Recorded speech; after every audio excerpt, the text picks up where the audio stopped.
So I've got this book, and whenever I see something memorable, whenever I see a great quote, I write it down in here. And there's a quote that I wrote down a couple of years ago now, and it's by William James.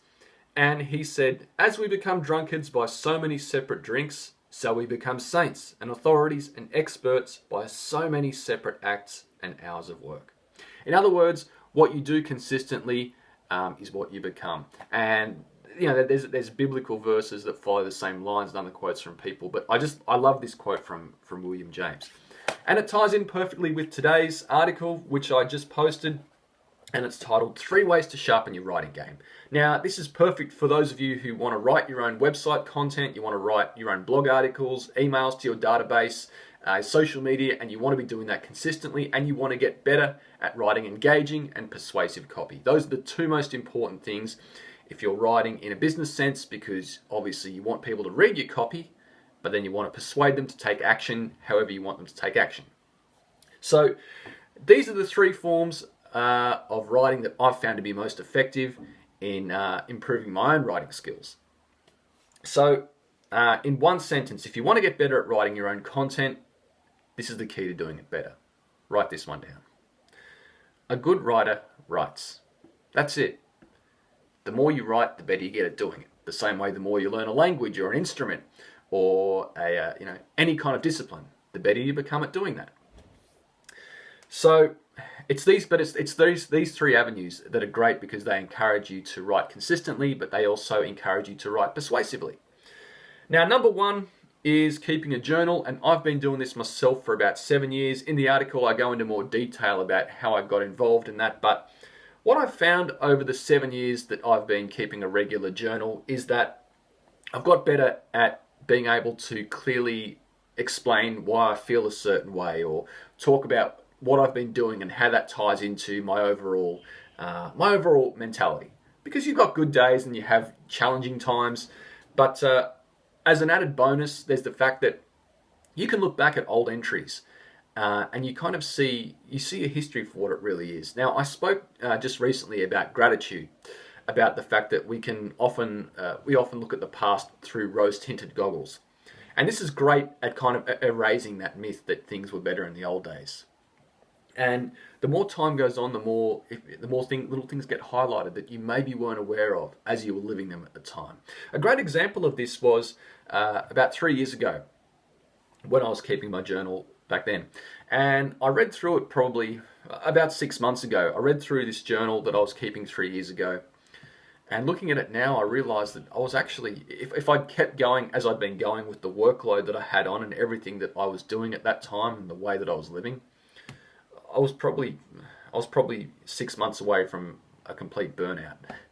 And it just reiterated that a few of the steps that I took at the time, a few of the things that I cut back on, they were the right decisions. And I couldn't appreciate that at the time while I was living it, but it was only going back and looking through this journal that I went, look, yeah, it all lines up now. But yeah, aside from that, having a journal is great because you document what's going on in your life, and that's great, further down the track. But also, it makes you a better writer.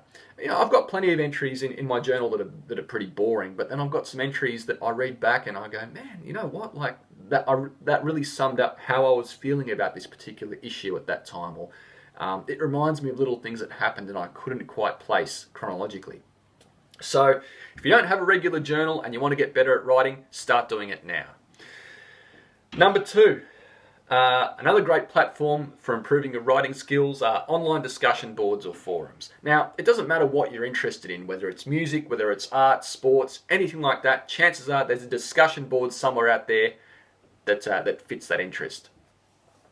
And a word of warning here is that similar to YouTube binges or Netflix binges, if you're not careful, these things can become a big time suck, energy suck, and productivity suck. So if you're going to do this, be careful with that and limit your time, and don't waste your energy on people who really don't have anything better to do with their lives and just sit around all day talking shit. And people who, there are going to be people, and it doesn't matter how rational your argument is, they're never going to listen to you. Don't worry about those people. But the great thing about this, and what it does do, is it sharpens your ability to put forward an argument, to talk about why you like something, why you don't like something.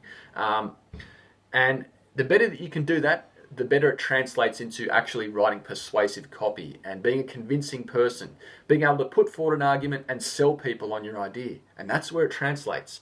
So, you know, there's places like Reddit out there, and, you know, there's plenty of discussion boards, forums, that sort of thing, no matter what you're interested in.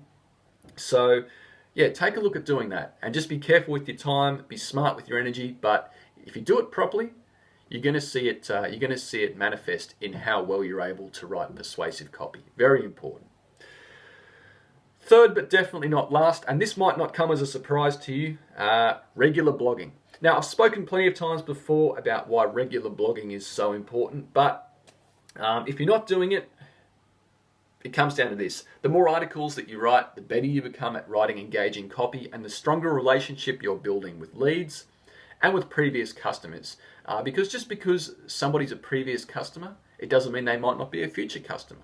In fact, you're somewhere in the region of 10 times more likely to sell to somebody who you've sold to before than somebody that you haven't sold to before. So keep them in the loop. And writing a regular blog is great because you get to share your expertise, you build up relationships with people, and it enables you, again, to write engaging stories. It's not just about sharing professional knowledge or talking about a new product or a service, but it's also about, you know, telling people about you, what you've been through, how you got to be in the position that you're in. And even in this day and age where so much business is conducted online, it's still very important that leads trust you and that they feel like you have a relationship there. That's where the money is. So I'll leave you with those three today, guys. Journaling, finding discussion boards or forums, and regular blogging.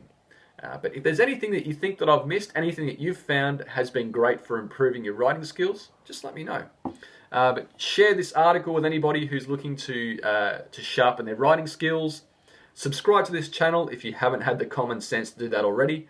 But let me know how you go, guys. And if there's any other forms of writing that have really sharpened your writing skills, feel free to share it with us, guys. But until next time, I'll catch you later.